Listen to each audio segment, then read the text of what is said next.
el invierno de 1942, 96.000 soldados alemanes quedaron rodeados cerca del pueblo de Demiansk, congelados, hambrientos y rodeados por 7 ejércitos soviéticos. Las temperaturas bajaron a 40 grados bajo cero, se acabó la munición y cada campo se convirtió en un cementerio.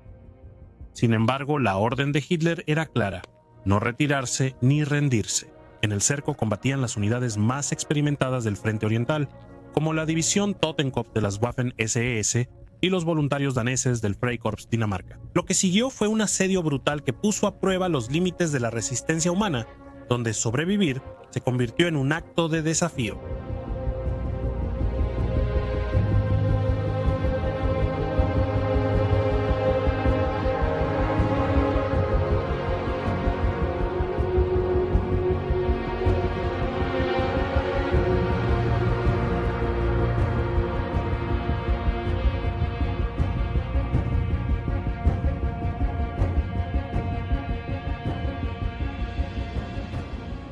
A primera vista, puede parecer extraño que hombres de naciones conquistadas tomaran voluntariamente las armas por el mismo poder que los había ocupado. Sin embargo, eso fue exactamente lo que sucedió en Escandinavia a principios de los años 40. Antes de la invasión alemana de Dinamarca y Noruega, pocos escandinavos servían en las fuerzas armadas alemanas. Tras la invasión de la Wehrmacht en 1940, 2 años antes de las batallas de Demiansk, se abrieron oficinas de reclutamiento de las Waffen-SS en Copenhague y Oslo. Esta iniciativa vino directamente del propio Heinrich Himmler. Su idea era crear una división de élite de las SS con voluntarios del norte de Europa, hombres a los que describía como hermanos germánicos, una unidad multinacional formada por 4 elementos principales: un regimiento de alemanes, uno de voluntarios holandeses conocido como Westland, un regimiento escandinavo llamado Norrland y un batallón finlandés. Sin embargo, en la práctica la campaña de reclutamiento no alcanzó las expectativas. Solo unos 3.000 hombres de Escandinavia y Finlandia respondieron al llamado de la visión de Himmler. Fue una decepción. Sin desánimo, los alemanes renovaron esfuerzos en 1941 al iniciar la guerra contra la Unión Soviética. Esperaban que el brutal conflicto entre la Unión de Repúblicas Socialistas Soviéticas y Finlandia encendiera un sentido de causa común entre los europeos del norte. Esta vez los reclutas fueron organizados en legiones nacionales, el Freikorps Dinamarca para los daneses y la Legión Noruega para los voluntarios de Noruega. La motivación ideológica cambió. El escepticismo inicial hacia el nacionalsocialismo dio paso a una poderosa ola de anticomunismo en toda Europa. La maquinaria de propaganda alemana presentó la guerra en el este como una cruzada sagrada, una lucha para defender la civilización occidental del bolchevismo. Para muchos nacionalistas de derecha en Escandinavia, este mensaje resonó profundamente a medida que pasaban los años y las listas de bajas en el frente oriental se hacían más largas. La Waffen-SS bajó sus estándares físicos y raciales. Ahora lo importante era la fuerza de voluntad, no el linaje. Para este momento, la Waffen-SS se había transformado en una vasta fuerza multinacional, un ejército dentro de otro ejército. Daneses, noruegos, finlandeses, holandeses, flamencos y muchos otros se encontraron sirviendo bajo sus banderas negras. Para el mando alemán, reclutar extranjeros era más que un teatro ideológico, era una necesidad. La Wehrmacht seguía monopolizando la mano de obra dentro de Alemania, obligando a las SS a buscar fuerza en el exterior. De esa necesidad pragmática nació uno de los fenómenos más improbables de toda la guerra. Hombres de todo el norte de Europa luchando y muriendo por el Reich de Hitler en los páramos helados del Frente Oriental. Antes de 1940, solo unos pocos voluntarios escandinavos lucharon por Alemania. Pero después de las rápidas invasiones de Noruega y Dinamarca en la primavera de 1940, los números aumentaron drásticamente. Las filas de las Waffen-SS pronto contaron con una notable presencia del norte, principalmente noruegos y daneses, junto con un número menor de suecos y un solo batallón finlandés. En total, más de 20.000 hombres de Escandinavia servirían en las Waffen-SS al final de la guerra. Alrededor de 13.000 daneses, 7.000 noruegos y 2.000 suecos. 1.000 noruegos, 1.500 finlandeses y varios cientos de suecos. De 13.000 daneses que pidieron unirse al ejército alemán, solo 7.000 fueron aceptados, la mayoría en las Waffen-SS. Para ponerlo en perspectiva, el ejército danés antes de la guerra tenía solo 6.500 hombres.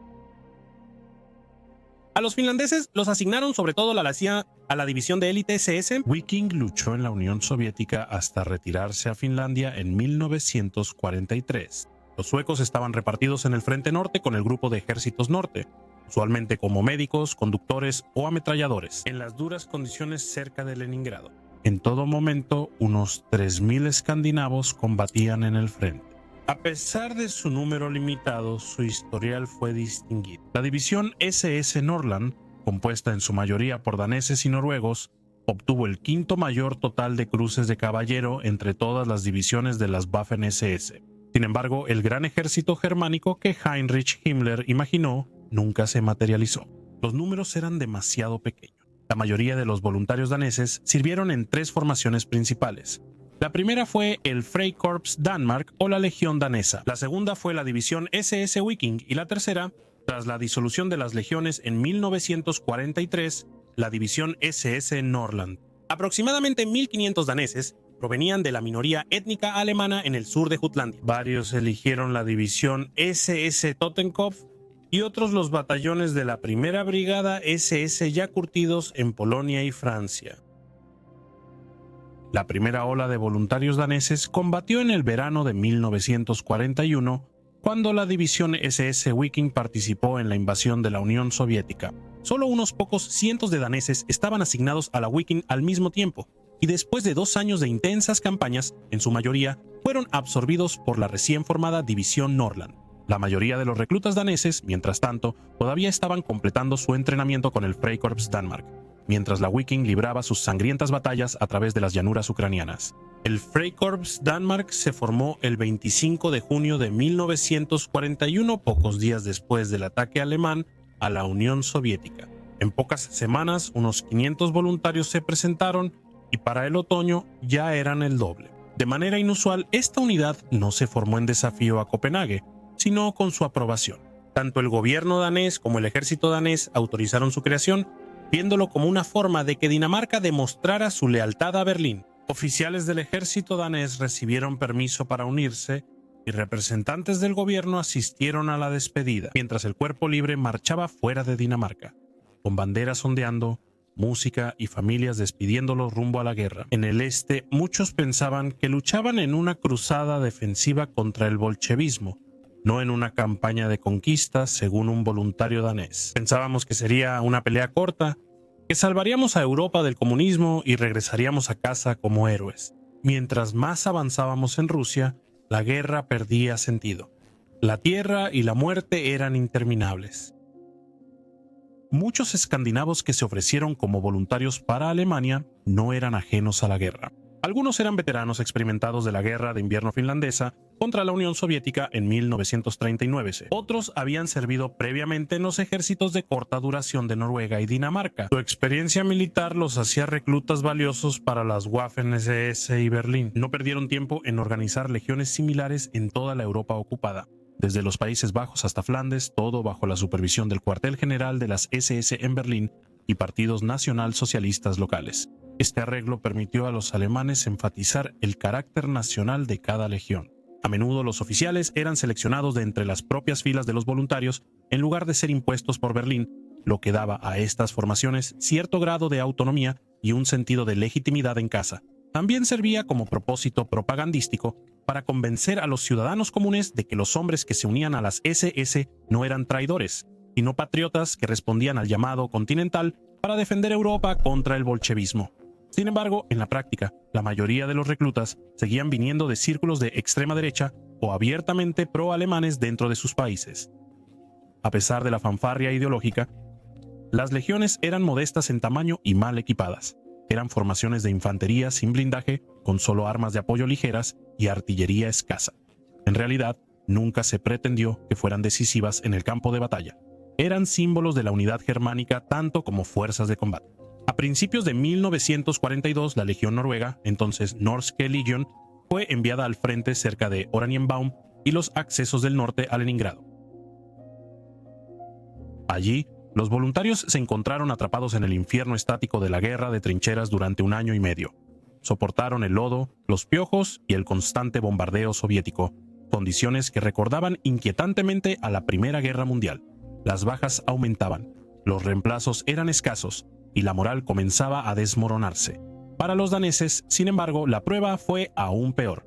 Ese mismo año, unidades del Freikorps Dinamarca fueron enviadas a uno de los sectores más brutales de todo el frente oriental, el infierno congelado del saliente de Demyansk. Su misión era reforzar a la endurecida división SS Totenkopf, que había sido cercada profundamente dentro del territorio soviético y luchaba desesperadamente por mantener su posición. La lucha por Demyansk a menudo se ha reducido a una nota al pie en las historias más amplias del frente oriental, un episodio menor eclipsado por Stalingrado. Pero en la primavera y el verano de 1942 fue una de las batallas definitorias del Frente Norte, un asedio, un puente aéreo y una prueba de resistencia que presagiaría los desastres que estaban por venir. Dependiendo del momento, la posición alemana en Demyansk se describía como un saliente que empujaba hacia el este desde la línea defensiva principal, o cuando estaba completamente aislado, como un bolsón. Ambas descripciones eran precisas. El frente cambiaba constantemente, como un animal herido tratando de sobrevivir. Para los voluntarios daneses, la batalla resultaría catastrófica. Aunque su papel fue menor, en la gran escala del frente oriental, los combates alrededor de Demyansk resultaron en la pérdida más sangrienta de vidas danesas en toda la guerra. Fue allí, entre los bosques y los pantanos congelados del norte de Rusia, donde el sueño de una cruzada alemana se enfrentó a la brutal realidad de la guerra moderna. Un sobreviviente danés escribiría más tarde: vinimos a Rusia creyendo que éramos parte de algo más grande, una hermandad de naciones, pero en Demyansk no había naciones, no había banderas, solo hambre, miedo y el sonido de la artillería que nunca se detenía. Poco se ha escrito en inglés sobre estos hombres o sus experiencias. Su historia, como la de Demyansk misma, ha sido en gran parte olvidada. Lo que sigue es un intento de sacar a la luz su sufrimiento, demostrar lo que realmente sucedió cuando los voluntarios escandinavos de la Waffen-SS fueron arrojados a una de las batallas más desesperadas de la guerra.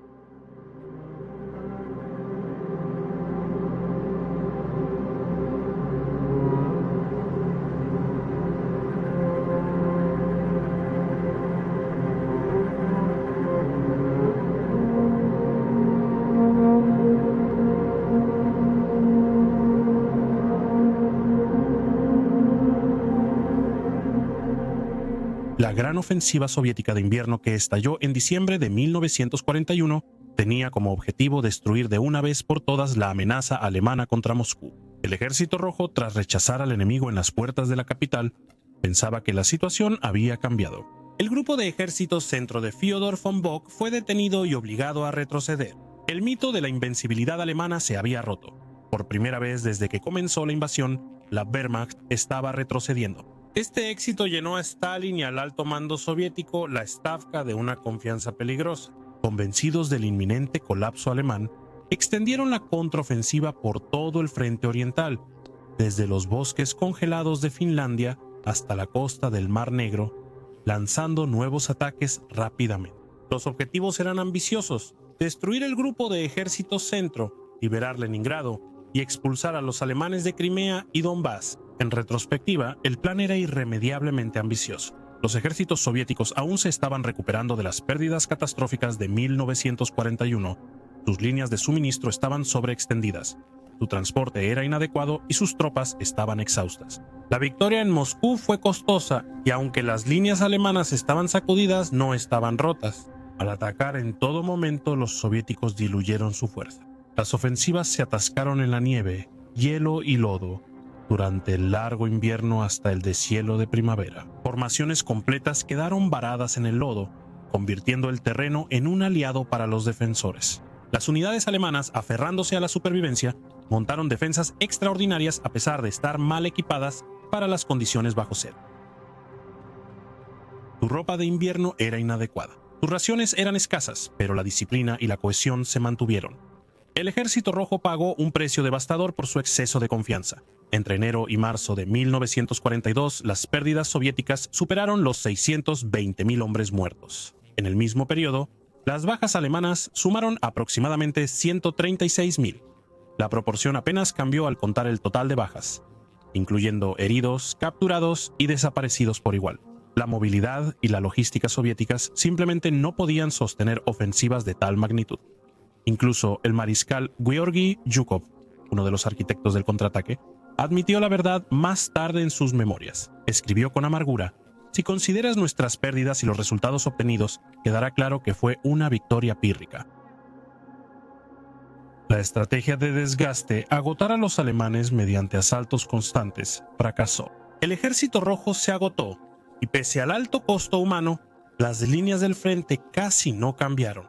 Los alemanes, aunque golpeados, mantuvieron sus posiciones durante el deshielo y se prepararon para el siguiente movimiento. Mientras el hielo se derretía y el suelo se volvía lodo, ambos bandos pausaron para recuperarse. Los soviéticos se vieron obligados a reconstruir sus divisiones destrozadas, convencidos de que el próximo golpe alemán volvería a dirigirse hacia Moscú. Pero el alto mando de la Wehrmacht tenía otros planes. Cuando llegara la próxima ofensiva, no golpearía en el centro, sino en el sur. Para entonces, los ejércitos soviéticos, agotados por el invierno, no podían resistir. En el norte del frente oriental, a inicios de 1942, la situación rozaba la catástrofe.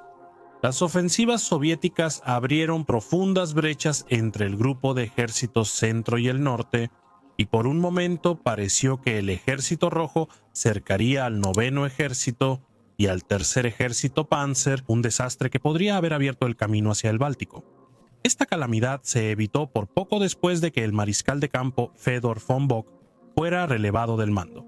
Su reemplazo, el mariscal de campo Günther von Kluger, logró estabilizar la situación mediante contraataques implacables y retiradas cuidadosas. Sus divisiones recuperaron terreno y evitaron un colapso total. Aún así, el frente estaba peligrosamente sobreextendido y cada milla defendida tenía un costo abrumador. Mediante contraataques implacables y retiradas cuidadosas, sus divisiones recuperaron terreno y evitaron un colapso total. Aún así, el frente estaba peligrosamente sobreextendido y cada milla defendida tenía un costo abrumador. Más al norte, las puntas de lanza soviéticas habían formado una enorme protuberancia en la línea alemana, una saliente que rodeaba la ciudad de Toropets y se adentraba profundamente en el límite entre los dos grupos de ejércitos. El borde norte de esta protuberancia llegaba al sector del grupo de ejércitos norte, formando un saliente mortal entre las ciudades de Kolm al suroeste y Demiansk, una pequeña ciudad a unas 100 millas al sur de Leningrado, al noreste. Aquí, el frente alemán parecía un vasto arco frágil que se tensaba bajo presión. En el papel, el grupo de ejércitos norte aún parecía fuerte. Estaba comandado por el mariscal de campo Wilhelm Ritter von Lieb, uno de los veteranos más respetados de la Wehrmacht. Bajo su mando había dos fuerzas principales: el 18º ejército del general Georg von Kuckler, posicionado al norte alrededor de Leningrado, y el 16º ejército del general Ernst Busch, que defendía el flanco sur entre el lago Ilmen y la ciudad de Kolm. El objetivo del ejército rojo no era nada menos que la destrucción de las fuerzas de Kuckler y Busch mediante el cerco. Mientras las ventiscas barrían los bosques y lagos del norte de Rusia, la lucha se convirtió en una pesadilla congelada. Las columnas de suministro alemanas desaparecían en la nieve. Las líneas de comunicación colapsaban. Los batallones soviéticos de esquí se deslizaban por los bosques y atacaban por los flancos. En febrero, la tormenta se concentró en un hombre que pronto se volvería infame entre los hombres de las Waffen-SS y la Wehrmacht por igual: Demiansk, un pueblo tranquilo rodeado de bosques y pantanos, a punto de convertirse en el centro de una de las batallas más desesperadas de toda la guerra. A pesar de reconocer el peligro que representaba la protuberancia soviética alrededor de Toropets, los alemanes podían hacer poco para aprovechar la situación. A principios de 1942, sus ejércitos estaban agotados. El avance hacia Moscú el otoño anterior, seguido por la implacable contraofensiva soviética, había drenado la vida del grupo de ejércitos centro y norte. Divisiones enteras existían solo en el papel. Los reemplazos eran escasos, los refuerzos llegaban demasiado tarde y el clima consumía lo que el enemigo no había destruido. El general Gotthard Heinrizi, comandante del 9º ejército, dio un relato crudo de la situación. Sus batallones, que alguna vez contaron con varios cientos de hombres, se reducían a apenas 70 soldados cada uno, apoyados por no más de 7 ametralladoras en funcionamiento. Muchas compañías eran comandadas por suboficiales, ya que la mayoría de sus oficiales habían muerto o resultado heridos. Lo que quedaba del frente alemán era un mosaico de formaciones debilitadas, mantenidas unidas por la disciplina y la costumbre. En este contexto, el saliente de Demiansk surgió como uno de los puntos más disputados de todo el frente oriental. Ambos bandos entendían su importancia. Para los soviéticos era una daga que debía ser quebrada. Para los alemanes era el último bastión que impedía el colapso total del frente norte. La defensa de esta posición expuesta recayó en el segundo cuerpo del 16º Ejército, bajo el mando del teniente general Walter Graf Brockdorff Ahlenfeld.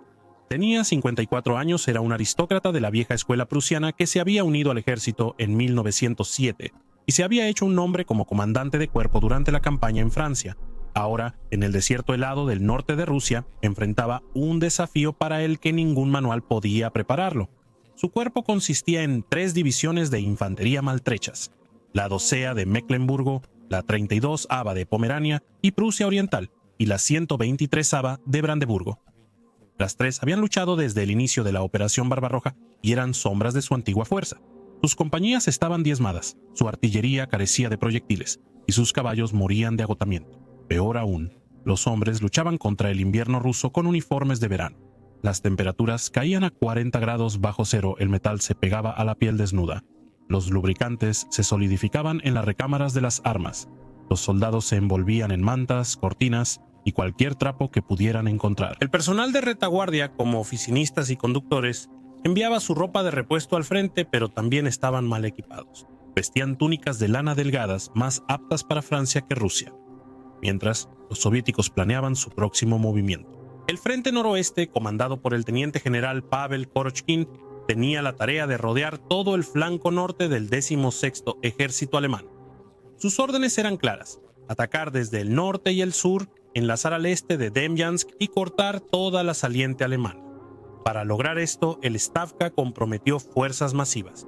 3 ejércitos fueron designados para el ataque del norte: el 11º Ejército bajo el mando del teniente general Morozov, avanzando desde la zona del lago Ilmen; el 34º Ejército bajo el mando del mayor general Nikolai Bersarin, empujando desde las colinas de Valde; y el primer ejército de choque compuesto por unidades bien equipadas y políticamente confiables, traídas al frente para dar el golpe decisivo.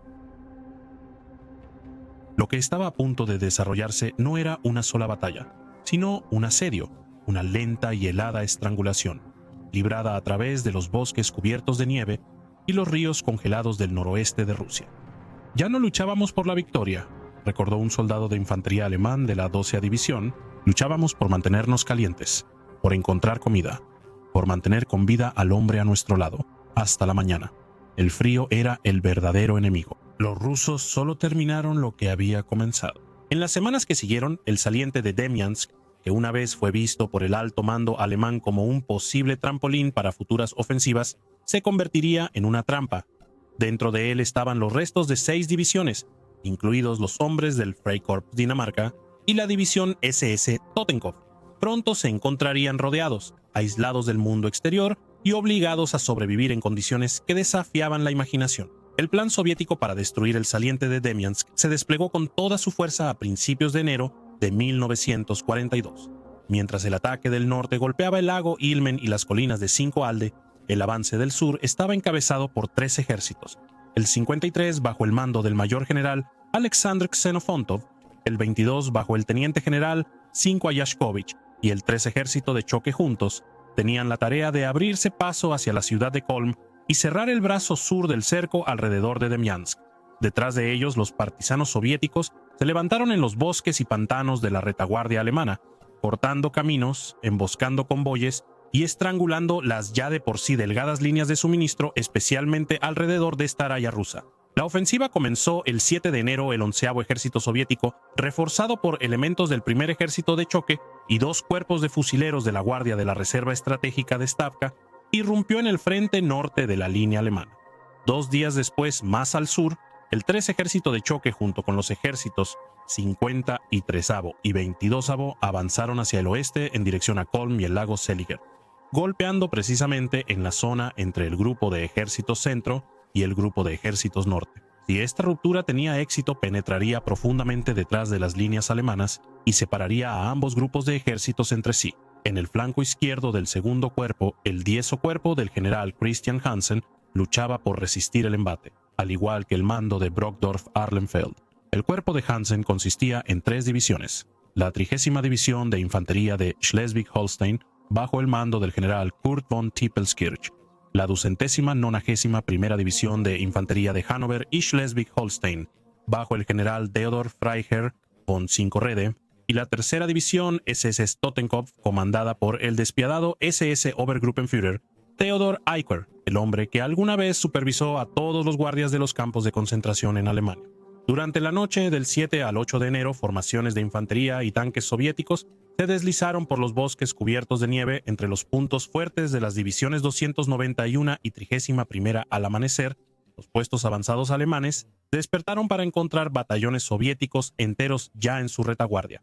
Para sorpresa de los alemanes, planeadores de transporte soviéticos comenzaron a aterrizar directamente sobre la superficie congelada del lago Ilmen, descargando hombres y tanques ligeros que rodaban sobre el hielo y avanzaban hacia la confluencia de los ríos Lobati, Radia y Polisti, a 40 kilómetros detrás de la 291 División. 19 divisiones de infantería soviéticas, 9 brigadas y un enjambre de batallones independientes de esquí y tanques ahora golpeaban tanto al X como al segundo cuerpo. El golpe principal del 11º ejército cayó sobre la 291ª cerca del pueblo de Tutilovo. La lucha fue salvaje, bayonetas y granadas a corta distancia. El flanco izquierdo alemán fue rebasado. El derecho resistió un día más antes de colapsar. La 290ª luchó hacia el oeste a través de un mosaico de aldeas, cada una defendida hasta el último hombre. Detrás de ellos, el primero y segundo cuerpo de la guardia se lanzaron hacia el sur, atacando Pafiño y Saluek. Las tropas soviéticas de esquí ya se acercaban a Staraya Rusa. Los alemanes formaron una línea defensiva improvisada con oficinistas, mecánicos y policía militar. Un solo regimiento de la 18ª División Motorizada salió de Simsk para cubrir la brecha, pero llegó tarde. Para el 25 de enero, la 291 División de Infantería estaba rodeada y solo podía ser abastecida por aire. Entre el 8 de enero y el 13 de febrero, la división resistió 146 asaltos soviéticos separados antes de finalmente abrirse camino de regreso hacia las líneas amigas. Su fuerza se redujo a una fracción de lo anterior. Más al sur, el frente del segundo cuerpo se desmoronaba. El 9 de enero, tras 2 horas de bombardeo, 6 divisiones soviéticas con tanques y batallones de esquí atacaron entre la 123 División y sus vecinos. 2 regimientos de la 123 fueron casi aniquilados, dejando una brecha de 60 millas por donde el Ejército Rojo avanzó. El 34 Ejército Soviético presionó desde el este, reforzado por 2 brigadas aerotransportadas, mientras el general Brockdorff-Ahlenfeld pedía retirar su frente oriental. A mediados de enero, la línea alemana parecía un mosaico de puntos fuertes colapsando. El mariscal Wilhelm Ritter von Lieb, del Grupo de Ejércitos Norte, comprendió el desastre. El 12 de enero llamó al cuartel del Führer y pidió retirarse tras el río Lobati. Hitler se negó. Lieb voló a Prusia Oriental para suplicar personalmente. Una vez más, la respuesta fue no. Demiansk, insistió Hitler, debía mantenerse hasta el último hombre. Furioso, Lieb pidió ser relevado del mando. Hitler aceptó su reemplazo. El general Georg von Küchler asumió el mando del Grupo de Ejércitos Norte. El general Georg Lindemann asumió el mando del 18º Ejército. Para este momento, el frente sur del 16º Ejército había dejado de existir. La 123, la División de Infantería destrozada, defendía aldeas aisladas alrededor de Molbotisín. 2 de sus regimientos, el 410º Quinto O y el 416º O, lucharon para abrirse paso a través de las líneas soviéticas, llegando días después con solo 900 sobrevivientes en total. Los restos de las divisiones 32ª A y 123ª A lograron construir una delgada línea defensiva improvisada de más de 100 millas de largo defendida apenas por 12.000 hombres. El único factor que impedía un avance soviético completo era la tenacidad de los puntos fuertes alemanes, bolsas de hombres del tamaño de un pelotón en aldeas congeladas que no se rendían. Algunos fueron superados, algunos resistieron semanas, obligando al Ejército Rojo a desviar batallones para eliminarlos. Esa resistencia obstinada compró tiempo, pero a un costo terrible. Para finales de enero, el saliente de Demiansk estaba cediendo. Nuevas divisiones soviéticas estaban atravesando la brecha de 60 millas al sur, amenazando con cortar el saliente por completo. El cuartel general de Brokdorf-Ahlenfeld envió un mensaje al 16 Ejército. Se retirarían detrás del río Levati tan pronto como fuera posible. La respuesta del alto mando alemán fue concisa. Demiansk debe ser defendido hasta el último hombre. En respuesta, Brokdorf-Ahlenfeld retiró las unidades bajo el mando del SS Obergruppenführer Ick del sector oriental y las envió rápidamente al oeste para formar una línea de bloqueo cerca de Saarlouge. Llegaron justo a tiempo. El 8 de febrero, fuerzas soviéticas del 34 Ejército y el primer cuerpo de guardias se encontraron cerca de Rambushevo, en el río Levat. El saliente alemán fue cortado. Demiansk se había convertido en un bolsillo, una trampa aislada que contenía a unos 10.000 hombres. Al suroeste, la ciudad de Kolm también quedó sitiada. El 23 de enero fue rodeada por el tercer ejército de choque, 5.000 hombres bajo el mando del general de división, Teodoro Scherer, de la 281ª División de Seguridad, fortificaron apresuradamente la ciudad y la declararon una fortaleza. Lucharon en temperaturas que descendieron hasta menos 46 grados con poca comida o munición, abastecidos solo por aire. La batalla por Kolm se convirtió en una versión sombría y en miniatura de lo que ahora se desarrollaba a una escala mucho mayor en Demiansk. Dentro del bolsillo, 6 divisiones se preparaban para la prueba que les esperaba.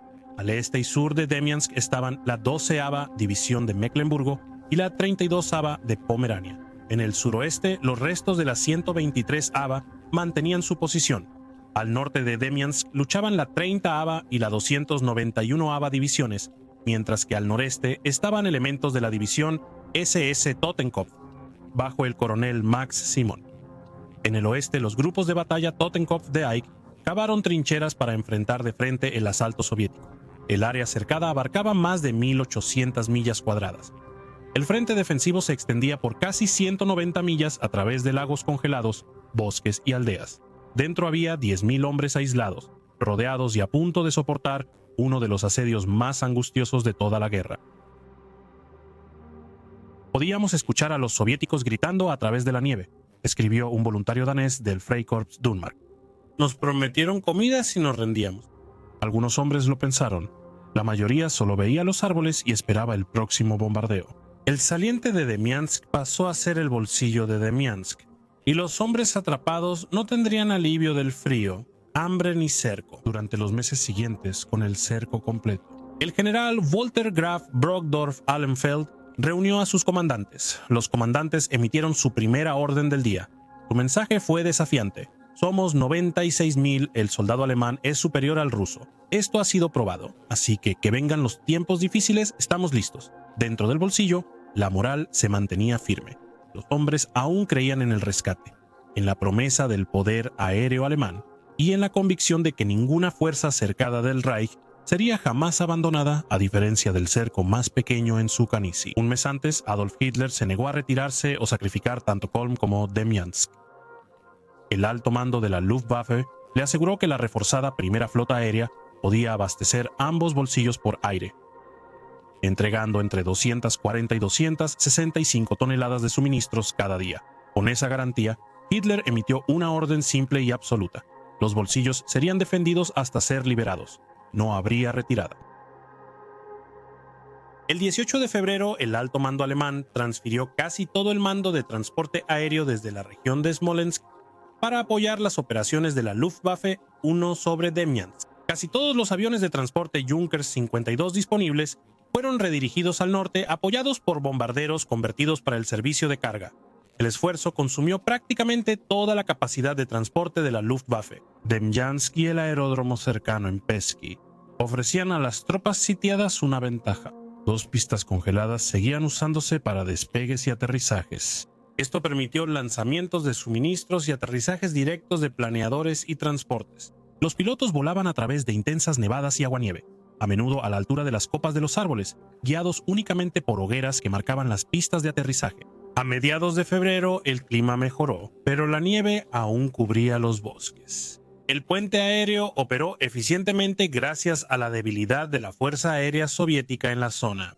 Durante el año siguiente, hasta la evacuación final en marzo de 1943, la Luftwaffe realizó más de 33.000 salidas hacia y desde el Bolsón. En Demyansk y Kolm se entregaron 59.000 toneladas de suministros por convoyes aéreos y terrestres. Se transportaron 31.000 tropas de reemplazo y evacuaron 36.000 heridos. Sin embargo, el costo fue alto. La Luftwaffe perdió 265 aeronaves y, lo que fue aún más grave, 387 tripulantes experimentados. Por su parte, la Fuerza Aérea Soviética perdió, según informes, más de 400 aeronaves en el mismo periodo. Algunos historiadores han descrito erróneamente Demyansk como el primer puente aéreo en la historia militar. El primer gran puente aéreo fue 2 años antes, durante la invasión alemana a Noruega, cuando 582 aviones hicieron más de 13.000 vuelos para transportar casi 30.000 soldados y más de 2.000 toneladas de suministros. Sin embargo, Demyansk fue la primera operación sostenida de suministro aéreo realizada bajo cerco, un hecho que dejaría una profunda impresión en Hitler y el Reichsmarschall Hermann Göring. El aparente éxito de las operaciones de Demyansk y Kolm los convenció de que el poder aéreo por sí solo podía sostener grandes fuerzas aisladas en el frente oriental. Cuando más tarde ese año el Sexto Ejército se encontró rodeado en Stalingrado, Göring propuso la misma solución: abastecer el cerco desde el aire. Hitler aceptó, creyendo que lo que había funcionado en Demyansk podría funcionar de nuevo, pero las dos situaciones eran muy diferentes. Demyansk había contenido aproximadamente un cuerpo de ejército, 6 divisiones debilitadas que requerían alrededor de 265 toneladas de suministros diarios. Stalingrado albergaba a todo un ejército, que demandaba más de 800 toneladas al día, entregadas a distancias mucho mayores y a través de una fuerza aérea soviética ahora enormemente mejorada. Para el invierno de 1942 a 1943, las unidades de transporte de la Luftwaffe ya estaban agotadas tras un año de pérdidas constantes, escasez de combustible, aviones desgastados y falta de bases de mantenimiento, lo que significaba que la escala de la operación de Demyansk nunca podría repetirse. Lo que había sido un éxito logístico limitado en 1942 se convirtió en Stalingrado en una ilusión catastrófica. En Demyansk aprendimos a sobrevivir, reflexionó más tarde un piloto de la Luftwaffe. En Stalingrado aprendimos que sobrevivir no era suficiente. El puente aéreo de Demyansk fue un triunfo técnico, pero un veneno estratégico. Salvó a 96.000 hombres de la aniquilación, pero le enseñó a Hitler todas las lecciones equivocadas. Tras la negativa rotunda de Hitler a permitir la retirada detrás del río Lobati, el mariscal de campo Ernst Busch y el 16º Ejército comenzaron a planear un ataque de alivio para romper el cerco de Demyansk desde el oeste. Se organizó una formación especial, el grupo Seydlitz-Kurzbach, bajo el mando del general Walter Kurt von Seydlitz-Kurzbach, comandante de la 12ª División de Infantería. Fue el mismo Seydlitz que meses después sería capturado en Stalingrado y se convertiría en una figura clave en el movimiento de oficiales antinazis respaldado por los soviéticos. El grupo de Seydlitz era formidable en el papel. 2 divisiones de infantería, 2 divisiones ligeras, una división motorizada, un regimiento Panzer, un regimiento de campo de la Luftwaffe y numerosos batallones de cañones de asalto, antiaéreos y de construcción. El plan era atacar hacia el este, hacia el río Lobati, mientras que las fuerzas cercadas dentro de Demyansk atacaban hacia el oeste. Las 2 puntas de lanza se encontrarían cerca del pueblo de Rambushevo y reabrirían el corredor terrestre hacia las divisiones atrapadas. El 21 de abril de 1942, tras semanas de combates de desgaste, las puntas de lanza se encontraron casi. Los elementos de vanguardia de la división SS Totenkopf llegaron a la orilla oeste del río Lobati, mientras que las unidades principales de la Fuerza de Socorro de Seydlitz aparecieron en la orilla opuesta. Entre ellos rugía un torrente de hielo y aguas crecidas de más de 300 metros de ancho hinchado por el deshielo de primavera.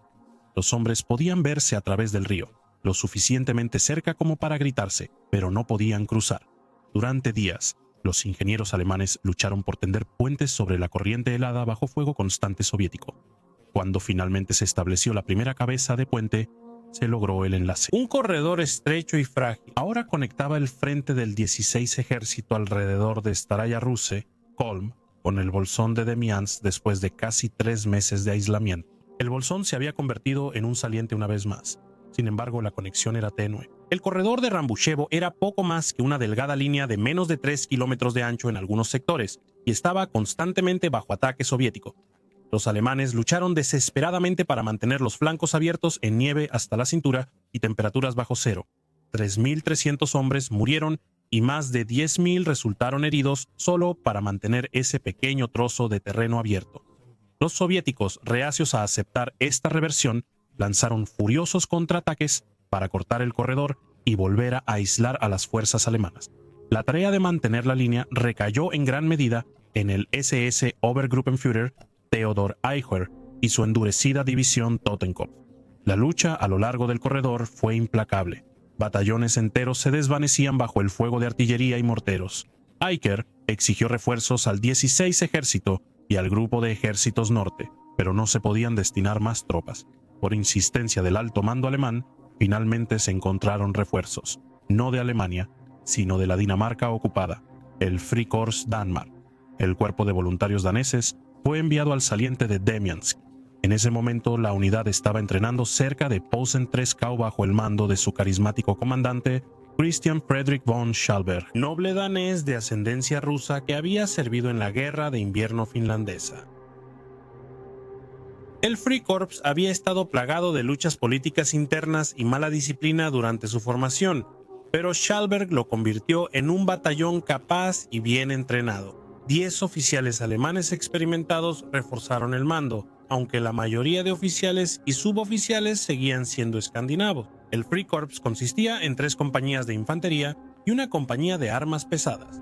La última contaba con 2 pelotones de cañones de infantería de 75 milímetros, un pelotón de cañones antitanque de 50 milímetros y una sección de ingenieros de combate. Estaba bien entrenada pero ligeramente equipada, con solo 7 armas de gran calibre para todo el batallón. Muchos de los hombres nunca en Mombom habían visto combate. Otros ya habían luchado contra los soviéticos antes, en Finlandia o con la división Viking. Para mayo de 1942, el Frikorps Danmark fue declarado listo para el combate.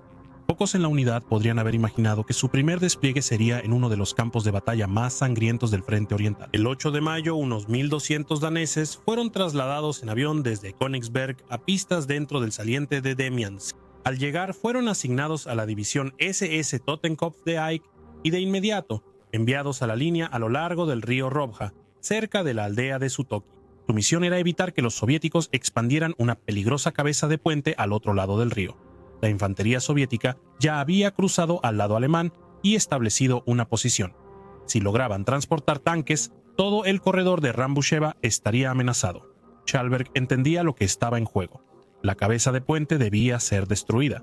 Seleccionó a uno de sus mejores oficiales, Johannes Just Nielsen, un veterano de la Guerra de Invierno, para liderar el ataque. En la noche del 27 de mayo, Nielsen dividió a sus hombres en 2 grupos de asalto y se acercaron sigilosamente a las líneas soviéticas. En silencio avanzaron por el pantano hasta casi llegar a las trincheras rusas. Nielsen quitó el seguro de una granada y la arrojó. La explosión fue la señal.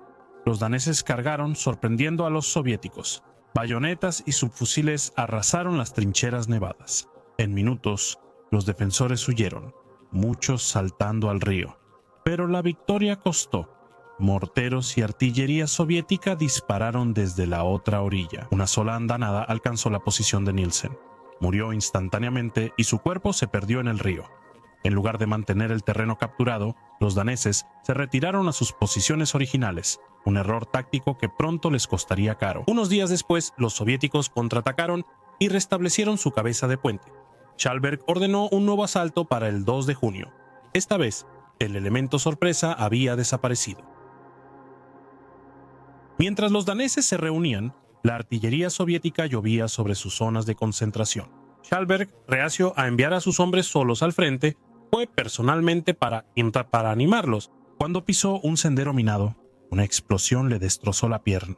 Sus hombres intentaron regresarlo, pero otro bombardeo soviético impactó al grupo. Schalberg y sus rescatistas murieron instantáneamente. En medio del caos, Alfred Jonstrup, veterano finlandés, desafió el fuego para recuperar el cuerpo de su comandante.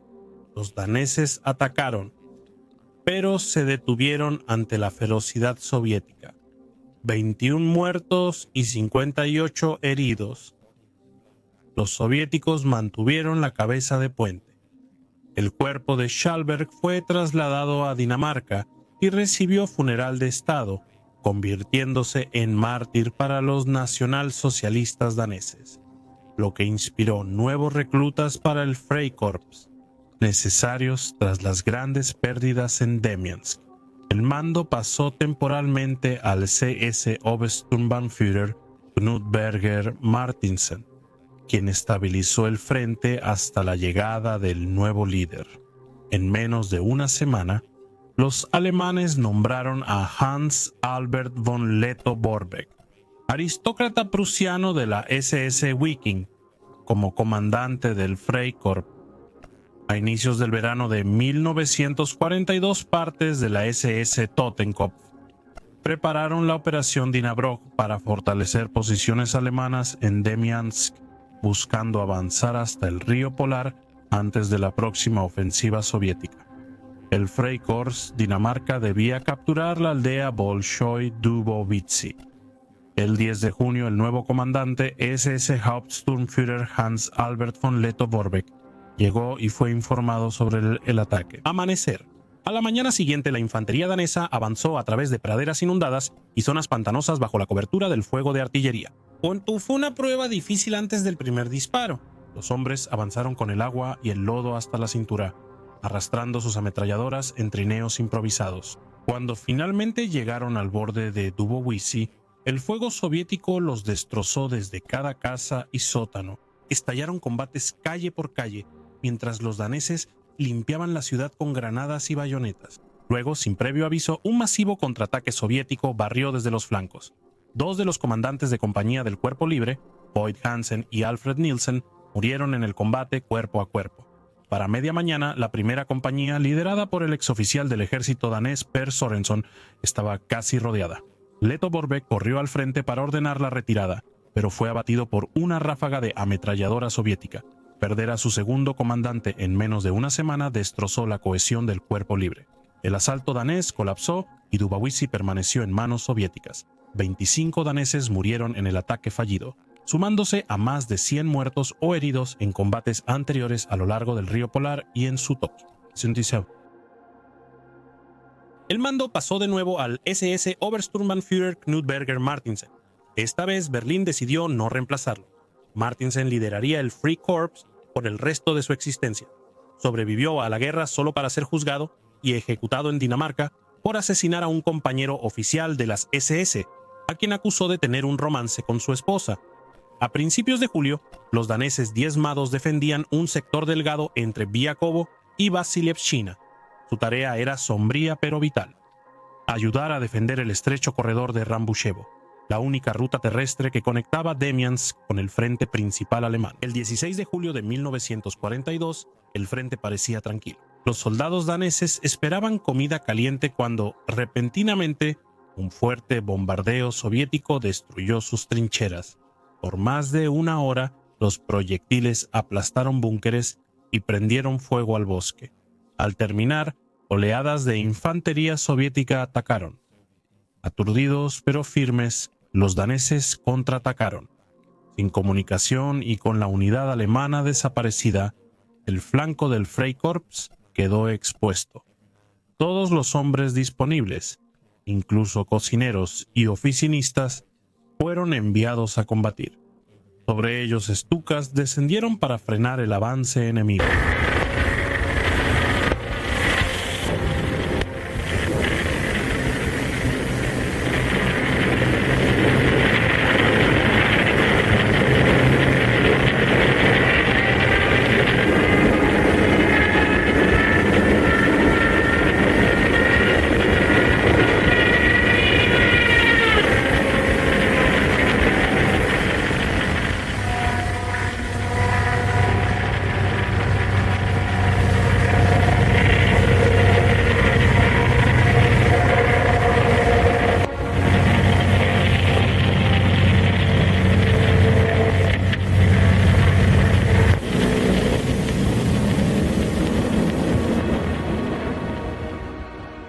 compañía de Sorensen una vez más soportó la peor parte.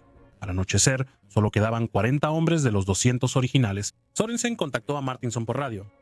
Mantendremos nuestra posición. No resistiremos otro asalto, pero no abandonaremos estas trincheras. Esa noche, un batallón soviético con tanques atacó su línea. La lucha degeneró en una masacre cuerpo a cuerpo. Cuchillos, palas, granadas y manos desnudas. En la oscuridad, cuando los soviéticos finalmente se retiraron después de la medianoche, las trincheras llenas de nieve estaban cubiertas de cuerpos. Los daneses resistieron apenas. Al día siguiente, las tropas soviéticas renovaron el asalto. Refuerzos alemanes, 2 batallones de cazadores de Silesia y el 38 Regimiento de Cazadores contraatacaron por la carretera hacia Vasilievshchina, pero fueron rechazados con grandes pérdidas. Los soviéticos lanzaron otro asalto masivo con apoyo de tanques T-34 y cazabombarderos. Los daneses, sin cañones de asalto blindados, lucharon con sus pocos 50 milímetros y granadas. La mayoría no podía hacer mucho más que agacharse en sus trincheras destrozadas mientras llovían proyectiles. Milagrosamente, después de varios días de combate continuo, los defensores daneses y alemanes lograron estabilizar el frente. Para el 21 de julio la crisis había pasado. El ataque soviético disminuyó cuando el Stavka desvió su atención hacia el sur, dándose cuenta de que la principal ofensiva alemana de verano no estaba dirigida a Moscú, sino al Volga. En los bosques de Demiansk, el silencio volvió poco a poco. Los daneses, que habían entrado en el cerco como idealistas y voluntarios, ahora eran veteranos endurecidos. Habían perdido a más de 200 hombres en 6 semanas de combate y cualquier ilusión que quedaba sobre la guerra. Cuando llegamos aquí por primera vez, dijo un sobreviviente más tarde, todavía pensábamos en Europa, en ideas. Para julio, solo pensábamos en leña, agua y si el próximo proyectil tendría nuestro nombre. Para los alemanes, el corredor de Demiansk permaneció abierto, una delgada cicatriz a través del paisaje ruso que había costado miles de vidas mantener. El cerco no se evacuó por completo hasta marzo de 1943, pero la batalla por sobrevivir ya era legendaria, un costoso éxito que convenció a Hitler de intentar lo imposible otra vez y llevó a la tragedia de Stalingrado. A inicios de agosto de 1942, el Cuerpo Libre de Dinamarca casi no se sostenía unido. Del batallón original que había entrado en combate en Demiansk 3 meses antes, más de 300 daneses estaban muertos. Solo quedaban unos 150 en el frente, divididos en 2 compañías agotadas y con poco personal. La unidad dejó de ser efectiva en combate, por lo que se decidió retirar a los sobrevivientes para su descanso y reabastecimiento. Habían sufrido grandes pérdidas, 2 comandantes muertos en acción, innumerables oficiales, subalternos y suboficiales perdidos, y pelotones enteros aniquilados en los bosques congelados de Demiansk. Pero su resistencia no pasó desapercibida. El general Walter Graf von Brockdorff-Ahlefeldt, comandante del segundo cuerpo, envió un mensaje personal de agradecimiento. Desde el 8 de mayo, la Legión Danmark ha estado posicionada en la fortaleza, fieles a su juramento y recordando la heroica muerte de su primer comandante, el SS Sturmbannführer Christian von Schalberg. Ustedes, los oficiales y hombres de la Legión, han demostrado la mayor valentía y disposición para hacer sacrificios, así como una dureza y resistencia ejemplares. Sus compañeros del ejército y Waffen-SS se enorgullecen de luchar junto a ustedes en verdadera hermandad armada. Les agradezco su lealtad y valentía. Las palabras fueron respetuosas, incluso sentidas, pero no podían ocultar la realidad. Los voluntarios daneses habían sido diezmados en una batalla que pocos en Dinamarca llegarían a entender. A inicios de agosto, los sobrevivientes fueron evacuados del saliente a Letonia y luego regresaron a casa. En Copenhague los recibieron con un desfile y 3 semanas de permiso. Por primera vez en 3 meses vieron calles limpias, rostros civiles y comida que no estaba congelada ni racionada, pero detrás de la ceremonia estaban las cifras crudas. Cuando el Cuerpo Libre voló a Demiansk el 8 de mayo, contaba con 24 oficiales, 80 suboficiales y casi 600 soldados rasos. Solo 10 oficiales, 28 suboficiales y 171 soldados marcharon en el desfile de Copenhague. Algunos seguían hospitalizados en todo el Reich, otros permanecían en Rusia, enterrados bajo los bosques de Demiansk. La unidad había sido destruida de manera efectiva. Según los registros alemanes, al Freikorps se le atribuyó la muerte de más de 1.300 soldados soviéticos la captura de más de 100 prisioneros y la incautación de 600 armas pesadas. La mención emitida en la orden del día de la división Totenkopf el 3 de agosto de 1942 elogió a los daneses por su valentía y profesionalismo. Para los sobrevivientes, el elogio significaba poco. Regresaron a casa como hombres rotos, no como héroes. En Copenhague, mientras marchaban frente a la multitud, algunos espectadores los abuchearon y escupieron. Los mismos compatriotas que los habían vitoreado al partir a la guerra, ahora se burlaban de ellos por haber usado el uniforme equivocado. La campaña de Demiansk dejó huella en todos los que participaron. Para los alemanes, fue la prueba de que una fuerza cercada podía sobrevivir con suministro aéreo, una ilusión peligrosa que más tarde alimentaría la tragedia de Stalingrado. Para los daneses del Freikorps Danmark, fue el fin de la inocencia. Entraron a la guerra como voluntarios por una causa y salieron como sobrevivientes de un cerco que consumió a casi todos. El cerco de Demiansk siguió siendo una carga constante para el grupo de ejércitos norte. Lo que alguna vez se celebró como un triunfo de la resistencia, pronto se convirtió en una desventaja, drenando hombres, suministros y moral. Para septiembre de 1942, el mariscal de campo Georg von Küchler, comandante del grupo de ejércitos norte, había perdido toda fe en el valor de mantener el saliente. En una carta personal al alto mando del ejército fechada el 14 de septiembre, suplicó permiso para abandonarlo. El segundo cuerpo escribió: había estado luchando en condiciones terribles desde el invierno anterior. Con otro invierno ruso acercándose, sus tropas estaban exhaustas y peligrosamente debilitadas.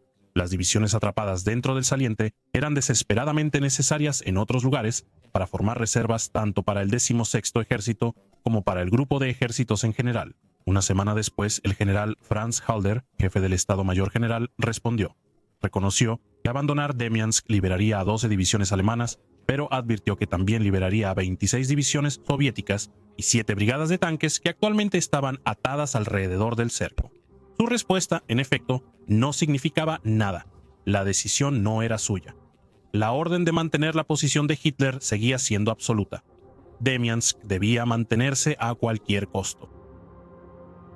Durante el otoño y el duro invierno de 1942-1943, los rusos siguieron atacando el corredor que conectaba el cerco con las líneas principales alemanas. El incesante fuego de artillería, los ataques nocturnos y las incursiones de partisanos transformaron la zona en un páramo helado.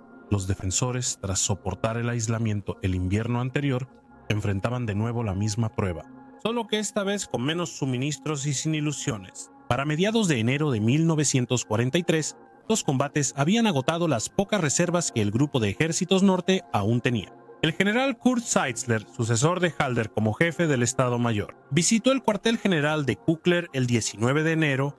Ambos coincidieron en que la posición de Demiansk era insostenible. El grupo de ejército había sufrido un gran revés al sur del lago Ladoga y ya no podía mantener a miles de hombres en una posición estática sin beneficio estratégico.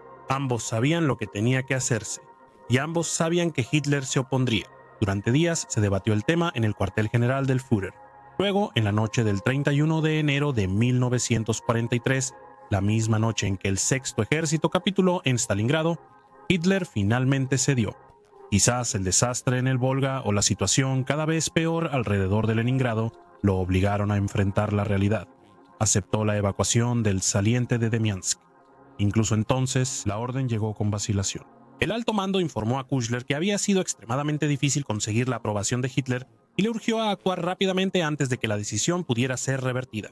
Pero una retirada apresurada arriesgaba abandonar enormes reservas de suministros, vehículos y artillería que se habían acumulado en el bolsillo durante los 13 meses anteriores. Küchler eligió una retirada escalonada, lenta, metódica y sincronizada. El 20 de febrero de 1943, después de semanas de preparación, comenzó la evacuación. Una por una, las posiciones exteriores fueron retiradas. Las últimas tropas alemanas se retiraron de Demiansk el 18 de marzo. Por primera vez en más de un año, el frente estaba recto de nuevo. El bolsillo de Demiansk le costó a los alemanes más de 30.000 bajas y ató enormes recursos aéreos y terrestres, pero al final no logró nada. El terreno que había consumido tantas vidas fue abandonado silenciosamente. Un cementerio congelado reclamado por el bosque y la nieve. Luchamos ahí durante 13 meses, escribió un sobreviviente de la división Totenkopf. Al final nos fuimos. No quedó nada, solo los muertos. El asedio de Demiansk terminó, pero su sombra persistía. El éxito táctico fue solo una ilusión estratégica, una lección costosa. El alto mando alemán no la aprendería hasta que ya fuera demasiado tarde. Después de meses de permiso en Dinamarca, el Freikorps Dinamarca regresó al frente oriental en noviembre de 1942. Inicialmente estaba previsto que se uniera a la primera brigada de infantería SS en Bielorrusia, una formación notoria por sus brutales operaciones antipartisanas y represalias contra civiles. Pero el empeoramiento de la situación en el frente obligó a un cambio de planes. Tanto la brigada como el Freikorps fueron desviados al frente cerca de la ciudad rusa de Nebel, a unos 400 kilómetros al oeste de Moscú. Para la primavera de 1943, después de meses de escaramuzas y combates de desgaste, el Freikorps había sido reducido a apenas 630 hombres. El otrora orgulloso batallón fue retirado del frente para reorganización en el verano de 1943. Los voluntarios daneses restantes se fusionaron con los que servían en la división SS Viking para formar el 24º Regimiento Panzergrenadier SS Dinamarca, parte de la nueva división Panzergrenadier SS Norrland. Sus homólogos noruegos, que habían luchado con la Viking y otras unidades, fueron reunidos en el 23º Regimiento Panzergrenadier SS Norge. El tercer regimiento de esta división era Nederland, compuesto por voluntarios holandeses. La nueva división Norrland representaba la culminación del largo sueño de Himmler, una formación germánica compuesta por voluntarios del norte de Europa luchando bajo la bandera negra de las SS. Pero para entonces, la marea de la guerra ya había cambiado. A finales de agosto de 1943, la mayor parte del tercer cuerpo Panzer SS, incluida la Norrland, fue enviada a Croacia para combatir a los partisanos de Tito en una brutal campaña de contrainsurgencia. 4 meses después, en diciembre, fue transferida nuevamente al norte, esta vez a las líneas congeladas del bolsón de Oranienbaum cerca de Leningrado. Desde ahí, la división luchó durante la larga retirada alemana, primero hacia Estonia y luego hacia Letonia, donde quedó atrapada en el bolsón de Curlandia. En enero de 1945, los restos fueron evacuados por mar a Pomerania, participando en la operación Sonnenwende. Al mes siguiente, el último intento fallido alemán de romper el asedio de Küstrin. La ya diezmada división Norrland se retiró hacia Berlín. A finales de abril, los restos de Danmark y Norge formaron un solo grupo de combate luchando en Berlín junto a voluntarios de toda Europa, franceses, flamencos, estonios y españoles, los últimos del sueño multinacional de las Waffen-SS. Resistieron hasta el final en las ruinas de la Cancillería del Reich y el Tiergarten. Sobrevivieron pocos. Se calcula que unos 2.000 daneses murieron en el frente oriental, aunque el número exacto es incierto. El historiador noruego Erik Fume identifica 877 noruegos muertos, incluidas 21 enfermeras. Fuentes danesas reportan cifras mayores. Un polémico monumento en Jutlandia afirma que hasta 4.000 daneses murieron por Alemania. Tras la guerra, Dinamarca ajustó cuentas. El 1 de junio de 1945 aprobó leyes retroactivas contra la colaboración, incluyendo el servicio militar alemán. Unos 3.300 exvoluntarios daneses fueron condenados, la mayoría a unos 2 años de prisión. Algunos volvieron en silencio, otros fueron humillados. Muchos nunca hablaron de Rusia. Los hombres del Cuerpo Libre Danmark sobrevivieron a Demyansk, la retirada, y murieron en Berlín. Su historia fue olvidada, sus motivos condenados, su recuerdo dividido entre vergüenza y tragedia.